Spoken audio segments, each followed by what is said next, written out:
everybody. Welcome to the Training, Learning, and Development community. Happy Thursday to you out there. Thanks for joining us today. We've already got a bunch of people already in the session. Gosh, this is going to be great. Eric R. is here. Trish Ward. Hey, Kim. Ann Spalding. Kristen Torrance. Vanessa, good to see you. Tom. Emily. Bunch of you. Thank you so much for joining. So we're 2022. A big focus in L&D right now. I'm sure all of you know it, and especially for those of you that are here, it's just been on career. It's an ongoing conversation that's been happening in the community. I hear about it all the time. It kind of has woven itself into almost every event that I've produced over the last couple of years, actually. This transition from teacher to ID, freelancing, all those types of conversations have been happening just constantly. And so I'm really excited that I was able to connect with Heidi and actually put together an event that Heidi is helping to produce. It's happening next week, and it's called The Road to L&D, Transitioning from Teacher to Instructional Designer. The program looks fantastic. I'm really, really excited to be a participant in that one, as well as helping to produce it. And John Labiento, who is one of our guests today, had also reached out to me with just some questions specific to transitioning to an ID. He is currently a teacher now in higher ed. And I decided, let's just bring Heidi on and we'll just have a conversation. So what I'm going to do is I'm going to introduce John and Heidi here, and I'm going to pretty much just drop off and let them have the conversation. I hope all of you enjoy, and don't forget to register for that event next week. It's going to be fantastic. There are already 400 people registered. Last I checked yesterday. So it's a big event, and it's going to be worth attending. So with that, I'm going to let you guys kind of do your thing, and I'm just going to drop my video and audio out, and we'll talk again soon. Thanks so much, Luis. Hey, Heidi. Hey, John. How's it going? Good. How are you? It's nice to see you again. Good. It's good to see you, too. Yeah. So thank you so much for taking the time today to answer our questions for those of us that are going from the classroom to instructional design. And I'm hearing my feedback really strong right now, so I'm doing my best to ignore it. But so congratulations, first of all, on your new recent role. And for my first question, I wanted to find out, what can you tell us about it? And also, can you share anything about your strategy from the first time you went from the classroom to ID to this last recent time that you were job searching? Sure. So my current role is customer education manager with a web ops company based out of San Francisco called Pantheon. So I am overseeing it. The customer education team is new, first of all. So right. It's a new function built out. There's kind of training living in all the different areas of the company right now. And we're going to centralize the external facing training. And so I have 2 curriculum developers under me, and I'm actually hiring a technical trainer. Welcome to the team. Week 2, you're hiring, right? So, and of course, my manager is helping tremendously with that process and everything. And onboarding's been really great. So, but yeah, that's basically the gist of it. I don't know too much more yet because it's only week 2. But my search this time was, I just feel like it was way different because a couple things. I think response time from recruiters, hiring, whoever, right? Response time was like crazy long. And I don't know if part of it was the holidays, because I was looking from like October through, my start date was January 4th, right? And I was offered the job on my birthday on December 15th. And so there was like 2 whole months there where I was just straight searching. And the other day, I just got a rejection email for something where I was like, I don't even remember applying because it had been so long before that. So like really long response times. And then like recruiters are just burnt out. Like some of the recruiters I talked to, not at Pantheon, by the way, that experience was amazing. But like some of the recruiters I talked to seemed like they would rather be talking to anyone else on the planet but me.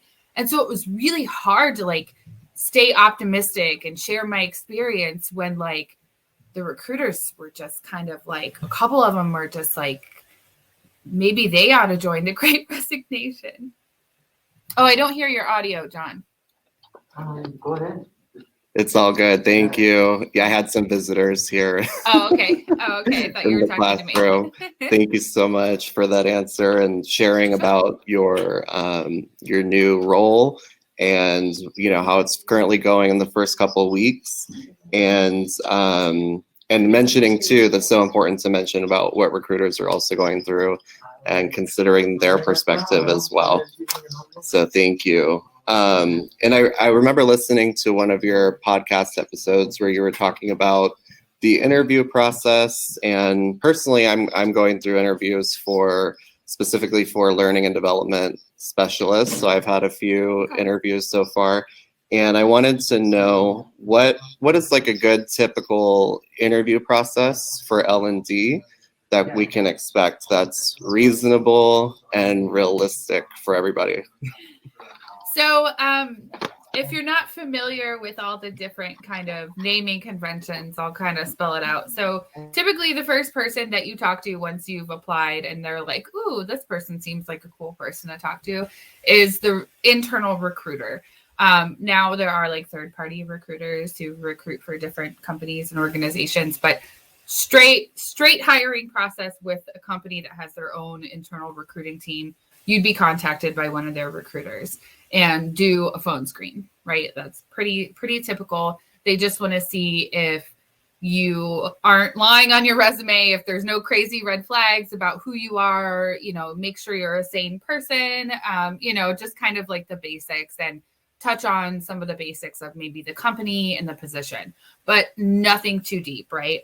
And then the second interview is typically with the hiring manager. So the hiring manager is the person that you will be, in most cases, the person you will be reporting to if you get the job, right? And so those conversations are a lot more behavioral-based questions and getting into like the day-to-day responsibilities and diving a little bit deeper into your experience. Then after that, that's where organization by organization, it varies widely, right? In L&D, you might have a panel interview. That's pretty common these days, where it's like 2, 3, 4 people who you would be either working with, who would be stakeholders. Like mine was, since my team itself is new and the people were so new, I talked to stakeholders instead. And so I talked to like people I'd be working closely with in the organization. And then if there's a lot of times for L&D, there's like some sort of assignment, right? That's become very normal, as some sort of assignment. And I always tell people like, try not to take crazy assignments, right? Like you'll feel if the assignment that they're asking you to do is reasonable or not. And it shouldn't take you a ton of time if they are asking you to do something, and it shouldn't be very company specific. Like if it's too very company specific, that borders on like, are you just trying to get some free work? And yeah, I love what Eric said in the chat about an assignment is not a full project, right? Like they just want to see that given a situation, you can create something, right? And then possibly, it depends on really the role, but there's a possibility that you might have an interview with what's called a skip level. And so that is like your boss's boss, right? And that's usually like the final interview, in some cases, it might be, I feel like it's kind of 50-50 if that one happens at the individual contributor level. It really just depends on the organization. But yeah, and then you wait for however long you wait for, and then hopefully you're offered the job after all that. Awesome. Thank you so much for sharing that. And that's pretty much, the process that I've been going through. And it's good to know, about the assignments too, like what could be too much. And then I love that suggestion in the chat from Eric about 3 to 5 slides max as well. Awesome. And so I'm going to start looking at the questions that people voted for, and then maybe some questions that people have also suggested for us. So next question, what do you think is better, working with a career coach or doing this all on your own for free? So I'm going to give the very traditional non-answer of it depends. And it really does depend, right? So it depends on a couple of things. It depends on who you are as a person, right? Are you somebody who's super self-motivated where you can make a plan for yourself and stick to it and stay accountable? Or are you someone who is, has to be prodded and guided and really needs that kind of, step-by-step guidance and explanations? And, if that's the case, like if you're really self-motivated, yeah, do it yourself. But if you really could use that guidance, then, a career coach might be the option for you. In the same sense, though, it also depends on what you're looking for, right? If you're just kind of looking to, further your current career, probably not the best option. But if you're looking to like transition from one field to another, right? Like I know a lot of educators who are trying to get into learning and development are working with career coaches, or at the very least, like a resume writer, right? Somebody who's just going to help them a little bit. And so it depends on the what too. And it depends on if like what's out there is a good fit for what you're looking for and the kind of support you need. And like Kim just mentioned, there's kind of a third option, an accountability group where people get together and encourage each other, or communities like TLDC is a community, or GLDC is another community, right? That people just get together and, it's one of those things where it depends. And it also depends on your budget and how much you have the ability to spend on your next role. One thing I will say, though, is that is it a terrible idea if you've been searching for like 4 to 6 months without success to find a career coach? No, definitely not. So, and the difference between, getting help on your resume at like your local library, which is literally, I've seen someone's resume who got help at a local library, and finding somebody who specifically has a background in L&D who's now helping to coach people in their careers is vast, right? Like that resume versus a tailored to L&D resume is night and day. So again, it really just kind of depends on what you want. And I like Eric's comment too, that even within the ID space, a career coach can help you develop a path that'll make you specifically marketable. They'll help you realize what you're missing that maybe is a blind spot for you too. Awesome. Those are great points. Thank you, Heidi. Next question. First of all, like, how do you do it all? And then how do you suggest, for time management, teachers that are transitioning? And, I know you do a lot for the community and paying it forward. And how do you manage your time, and how do you suggest, others manage your time during this process? I might not suggest people manage their time like I do, because I am not as well organized as I would like to be. But, take advantage of those moments that you can multitask, I guess, for lack of a better word. So when I was teaching and I was trying to get into instructional design, I was able to financially dial back my class load, like in higher ed, right? And so it was summer anyway. There's not as many classes available. So I dialed back my course load, and I had a 6-month-old at home. And so when I was in his room, like playing with him and just hanging out, like I'd have podcasts on, like L&D podcasts in the background, right? Just to like constantly be developing. And, like right now I'm working my day job. I'm doing this, like this is my lunch break today, for example, right? And then I'm also teaching a college course. And so like on my lunch break, I'll check my college email and, so it's kind of how much leisure time do you want? And I'm the kind of person who, 2 or 3 hours at the end of the day where I can just veg out and watch Netflix is good for me. The rest of the day, I need to be busy. And so it kind of just depends. And you got to make a plan too, right? Can you hear that squeaky toy? That's my puppy. He wanted to have some attention a little bit, so he's playing with this squeaky toy. But yeah, you've got to make a plan for yourself, and don't try to do everything, right? What's that phrase? How do you eat an elephant? One bite at a time. I love that. Thank you. And thanks for sharing that elephant phrase with the puppy in the room. Very cool. All right. So next question. How do you go about learning the tools of ID when you're first starting out? And I know portfolios are so important. So how can we start building one just like in the simplest and easiest way possible? So one of the things that I always suggest, because I don't think I did this properly or right, because I actually had a course in my PhD program where we were like, it was like drinking from the fire hose of learning all the different tools. And each week it was a different tool. But like we downloaded like all of the trials for this class. And then at the end of the class, they were gone and I had no access to them again. And I hadn't done everything I wanted to do. So the first thing I tell everyone is like, pace yourself with those free trials. Like, I think Storyline is like what, two weeks? Or is it a full month? I can't remember. 14 days?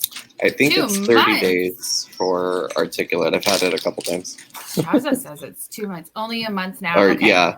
Yeah. So like plan for that month. Like I'm going to learn and I'm going to do like have your project in mind of what you're going to do. And then I like YouTube, right? YouTube is the best place to find tutorials for that kind of thing. And depending on the different tool, there are people in this field who are like pretty popular and prominent who do tutorials on all the different tools. And then like, yeah, the free tools too, like Tom said, like check out the free tools whenever you have time, go ahead and look at those different, but definitely the paid tools, like plan out that time. It goes with the time management thing that you asked, right? YouTube, LinkedIn Learning has some good tutorials for the different tools as well, depending on what they are. Yeah. Awesome. Thank you so much. And follow-up question for that. I put it in the chat too if anybody wants to answer. But what are some good free tools to check out? Of course, I'm a big fan of the micro learning tool 7 Taps. That's a fun one. And it's got a very it doesn't have a steep learning curve, right? It's pretty easy to kind of pick up. There's basically like free, like Tom's saying, adapt authoring tool. There's basically like open source versions of many different tools that you can use.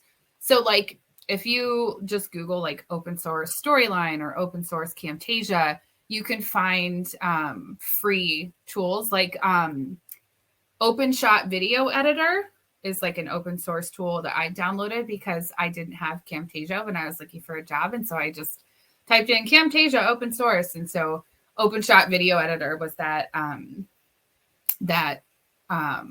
suggestion. And then Kim made a really good suggestion that Mike Taylor and Tracy Parrish both have lists of free tools. Mike Taylor, I don't know as much about Tracy Parrish, but Mike Taylor is always like publishing lists, like full lists of different kinds of free tools. I love that. Awesome. Thank you. I'll have to check some of those out, and I hope those of us that are listening too will as well. Next question. Let's see. Oh, yes. I love this question. How can we best leverage our considerable experience in higher ed in the job search as an L&D specialist or instructional designer?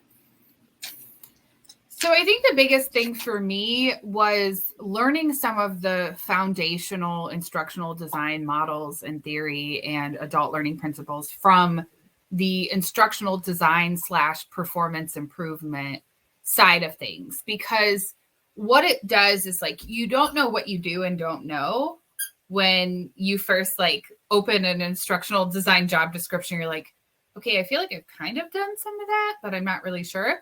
And so learning more about kind of like ID 101 and foundations and like the history of the field and some of, I'm not going to name any specific theories or models because there's so many of them and I'll just mess it up. But, just some of the basics, right?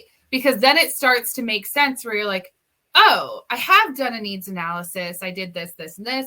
Oh, I am good at project management because I've done these things. And assessment, that's easy, and I've measured and learning analytics and things like that.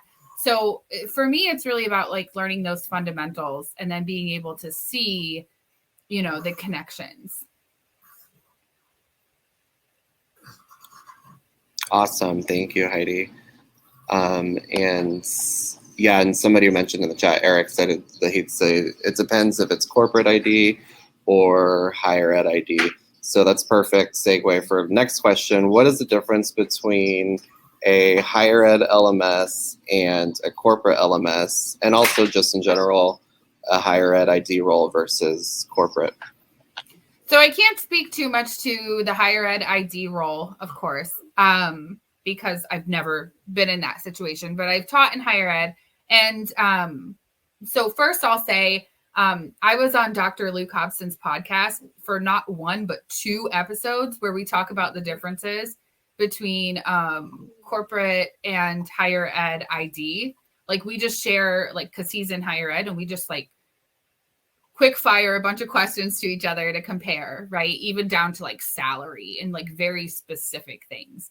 As far as the LMS goes, what I've noticed is that LMSs these days are all kind of like, there's a certain uniformity that's happening within the LMS world because like I feel like there's this foundational set of features and functionality that are just expected. LMSs have come such a long way just in like the several years that I've been in the field. And like when I think about using them as an end user before that, like they've come so far. I think the difference really is there's a few more like trendy features in corporate LMSs that I don't know if they exist in higher ed LMSs or not, because I'm only using them as an end user, but like, the user generated content and the like trying to get people engaged in organizations to use the LMS and like different, like, being able to tag someone in the LMS and like these different kind of like social, very trendy things that are out there. I haven't seen them used successfully. So if somebody has good examples of that, actually, Jonah Goldstein with 360 Learning, he would have really good examples of that because 360 Learning is like an LMS that's built for social. So they probably have some pretty good use cases. But yeah, those are the differences that I've kind of noticed in my limited experience. Awesome. Thank you, Heidi. Yeah, and coming from using a higher ed LMS, I've noticed some of those social functions too, a little bit more as of late. Next question. This one is from Kim, and she says, what's the best way to quickly learn about how businesses function? Financials, org structures, enterprise software like SAP, corporate jargon, etc. if one has never worked anywhere but in higher ed? Is there a book or books, online groups, podcasts, or anything that's a good source? That's a really good question. And I don't know if I know the answer because for me, it was like immersion therapy. So if anybody has a good suggestion in the chat for Business 101, like I didn't learn any of that until I was knee deep in it all. And I was like, what is an HRIS and what are benefits? I was an adjunct professor. I was like, how do I sign up for these benefits? Right. So. Awesome. Very cool. Yeah. And so it sounds like a lot of that you can learn kind of on the job in your new role and things like that. Awesome. And this could be maybe my last question. Are there any tips that you have for using new L&D terminology or language during the interview process? Because like personally, I do find it's easier to do, on the resume, and then you catch yourself in an interview, like maybe saying student. And then I recently had the interview in Spanish as well. And so I'm like, you know what? I need to come up with a glossary or translate maybe that glossary that we've seen in Teaching a Path to L&D, for those terms. So how would you suggest managing kind of the vocabulary during an interview? A very cute puppy. What's his name? Thank you. This is Rudy. Say hi, Rudy. Oh, hey, Rudy. I think, you mentioned having to do an interview in Spanish, right? And so my answer is kind of similar, like to learn the language, like immerse yourself in it, right? Listen to the podcast, like have informational interviews with people. If you have an accountability group, like Kim said, like see if they'll do mock interviews with you where you can practice. And, practicing speaking the language makes the most sense, but you're probably still going to like make references to things in the classroom, right? Like it's just going to happen. It's natural.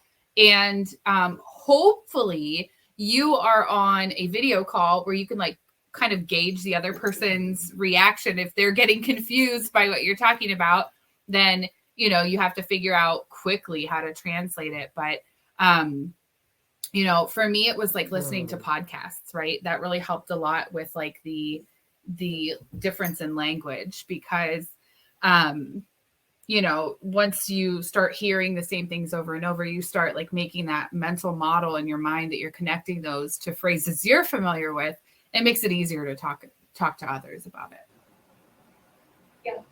Wonderful. Thank you, Heidi. Those are awesome suggestions. And thank you so much. Those are all my questions. If anybody else in the chat has a question, maybe we could open that up.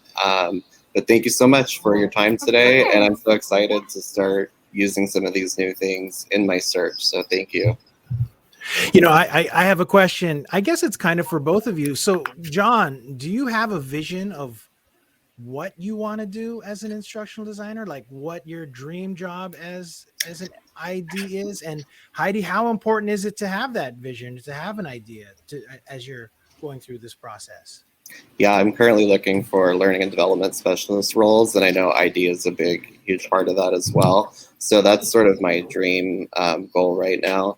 And I've always loved helping and transforming people's lives and communities and helping improve, performance and people reach their goals. So that's what I'm really passionate about. Nice. Yeah. And I think it's super important to have like the one, maybe two roles that you're specifically going for, because otherwise, from a hiring manager perspective, I feel like you might just be experimenting with possible new careers. And considering the fact that it takes 3 to 6 months to even get you up to speed on like the company culture, the product, if it's a SaaS company, something like that, I don't really want to take a chance on someone who's experimenting. I'd rather have somebody with like John's perspective of this is what I want to do. This is how I want to help, because then from a retention standpoint, I'm probably going to retain him longer. Right. Because Heidi, I've always looked at you as somebody that had a pretty solid idea of the direction you wanted to go. Like whenever I think about you, I always think L&D leader. She wants to be an L&D leader, like, and that's not for everybody, right? For sure. Yeah. Right? And that's totally fine. If you're like, I just want to design stuff for the rest of my career. Awesome. Mm-hmm. Yeah. No, that's great. Well, thanks so much, the both of you, for doing this. I'm really, really excited about next week's event. And, so hopefully, John, you're going to be there. And Heidi, of course, you have a session towards the end of the day. And I'm not sure how we're going to moderate everything, but, everybody bring your questions to next week's event. And attend with the other 400 people that are going to be there. It's going to be a lot of fun. I can't wait to see everybody there. Thanks for having me. Awesome. Thank you so much, Luis and Heidi. Everybody have a great day. All right. Bye, everyone. Thanks a lot. We'll see you next week.